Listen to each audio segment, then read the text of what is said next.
The video game Starsky and Hutch for the PlayStation 2, released in 2003, attempts to capture the essence of the 1970s television series. It blends fast-paced car chases with shooting mechanics, aiming to recreate the excitement of the show. However, despite its nostalgic appeal, the game struggles with gameplay variety and depth. Nevertheless, it has strengths, particularly in its arcade-style influences and its involvement of Antonio Fargas, who reprises his role as Huggy Bear. The gameplay is heavily inspired by Chase HQ, the 1988 arcade classic where players control a police car in pursuit of criminals, ramming their vehicle to stop them. Starsky and Hutch follows a similar format, putting players behind the wheel of the red Ford Gran Torino, chasing criminals and disabling their vehicles. It adds shooting mechanics, with Hutch firing at enemy cars or obstacles to add some variety. While Chase HQ was a focused arcade experience, Starsky and Hutch attempts a narrative-driven approach with cutscenes and dialogue. Unfortunately, its pacing and repetition undermine the tension that Chase HQ maintains so well.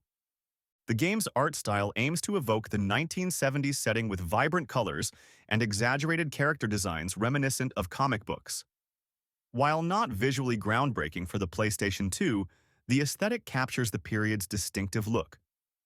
Neil Thompson, a veteran artist, played a key role in blending realism with a caricatured style, keeping the game visually engaging. However, its graphics were considered dated compared to contemporary PlayStation 2 titles. Despite capturing the feel of a 1970s car chase, the game lacks variety. Missions revolve around chasing suspects, shooting at enemy vehicles, and avoiding obstacles. This formula quickly becomes repetitive due to limited mission diversity and simple AI patterns, reducing long-term engagement. Antonio Fargas reprises his role as Huggy Bear, adding authenticity to the game.